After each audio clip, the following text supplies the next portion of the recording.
op-ed columnist for the New York Times, and Mark Thompson, radio host on Sirius XM Progress. Ambassador, you know I'm going to you first on this.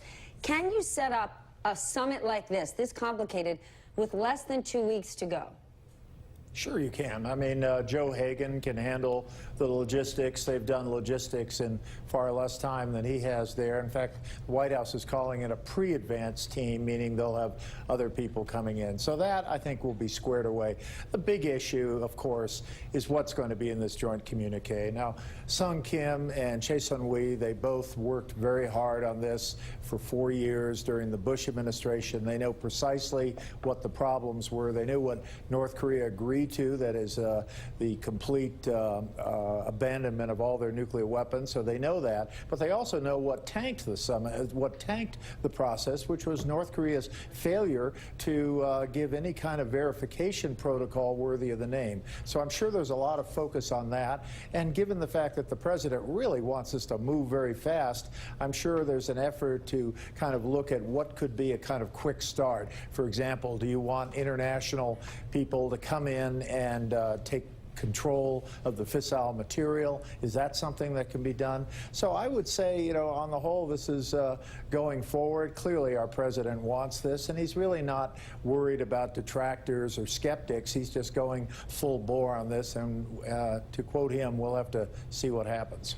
Mark, 3 potential meetings in the DMZ, in Singapore, and possibly here, with a North Korean official making his way potentially to New York, something we haven't seen in almost 20 years. Kellyanne Conway said, whatever happens, the president's made history here. Do you see giving the president credit? I mean, when Obama sat with President Trump after Trump won, he said the biggest thing to worry about is North Korea. Trump's worrying about it. He's addressing it. He is, and I doubt he would give Obama a lot of credit for saying that to him. But this is, it's happening, whatever this is. Have a little trepidation about putting so much stock into it, because we thought we were moving forward last week, and then he canceled it. So it's tough to see. But what Christopher Hill reported, I thought, was significant. Normally in these types of summits, you kind of already know what the results are going to be, what you're going to agree to, and I respect the former ambassador saying it can be done in a couple of weeks. Perhaps it can. Hopefully it can. We all hope for peace. But I'm still a little concerned about whether or not everything is laid out. And then something else the ambassador just said, the verification regime. I mean, Kim Jong-un has his agenda politically. Trump has his agenda politically. So they may be just, you know, trying to buy a little time until they can figure out the best way to get this done. To that exact point, when the United States says denuclearization and Kim Jong-un says denuclearization, it sounds like both of our definitions aren't even in line. No, they're not. They're not the same, and that's the crucial point. I mean, when Kim Jong-un talks about it, he means the United States removing its strategic weapons anywhere in the area where the United States could deploy nuclear weapons in the event of war with North Korea. What we're talking about, we actually removed our nuclear weapons from the Korean Peninsula back in the first Bush administration in the early 1990s. What we're talking about is Kim Jong-un getting rid of his in a verifiable, irreversible way. And the likelihood of that happening, I think, is pretty small, because as someone once said, North Korea without nuclear weapons is like Saudi Arabia without oil. It becomes irrelevant at that moment. Then, Shannon, has anything truly changed between Thursday and today?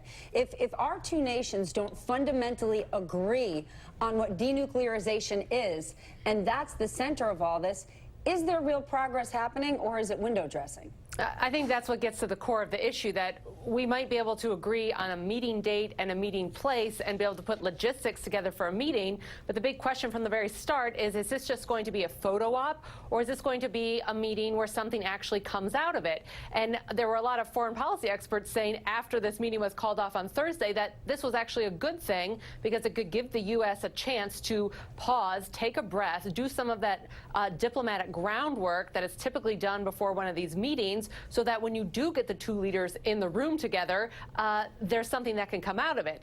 At this point, though, that groundwork and diplomacy is really being done on the fly. I mean, with these last-minute meetings, everything being pulled together, that the risk is this will be a photo op, nothing will come of it, and that you've already used your big chip getting two leaders together to meet, and you don't have much leverage then in the future to try and get some real progress or concessions out of the North Koreans. Ambassador?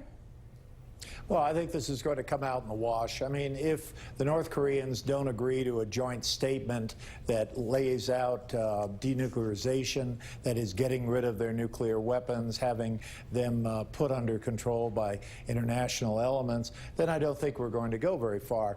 Moreover, if the North Koreans look for something in return on the order of, getting U.S. troops out of the Korean Peninsula or something like that, obviously this isn't going to go very far. So Sung Kim and Choi Sun-hui have another meeting scheduled. I think it'll start in a few hours once she's back from Pyongyang with some instructions. So we'll just have to see what's in the communique. At this point, it's kind of hard to speculate.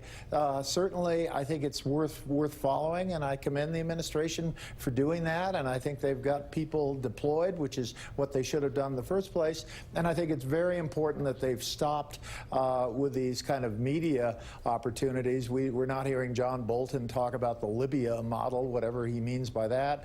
All of that stuff is kind of, I think, laid to rest. So, we'll know very soon.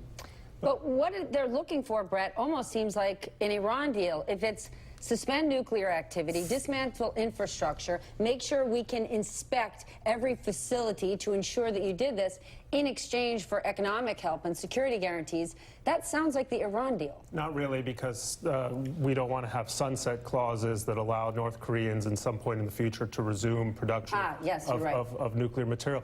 But listen, I think one point is important to underscore. We're talking here, we're having a serious policy discussion about what might not be achieved by the summit. There's also a psychological element, and here I think already Trump has proved himself to be a bad negotiator. The speed with which he went from issuing that letter to retracting it was like middle school breakup, makeup type of session. And it's interesting to me that Trump is so intent on getting this meeting on the calendar in June. I think he's looking at 2 dates in the future. One is October, when Nobel Peace Prizes will be announced, and the other is in November. And if he's looking at this negotiation for personal glory or electoral vindication, we're in for trouble. But the sooner he does it, he will dominate the headlines and put the Mueller investigation on the back burner. He will help all of those Americans who want to say, who cares who he is as a person? Look what he's doing for the country. Isn't that what his goal is here? I think it's a largely political play, and I think that's a shame, because the issue with North Korean denuclearization is too important to just be a matter for Trump's vanity. Mark, last point. Agreed. I think you made the point very, very well. It's a political agenda he has, and as he said, I don't know how much faith we can put in someone who changes his mind so frequently. As you said last week, I'm going to break up with you before you break up with me. I think we need to watch this very, very carefully. And I think he's probably bought himself a little bit of time, and his people on the ground have bought themselves a little bit of time to actually put something together. This is history, that this is being done on the fly. That's the history, and that's not good history. All right, well, we'll soon find out. Ambassador Shannon, Brett, Mark, thank you so much. We're going to leave it there. Up next, we have to talk about Starbucks.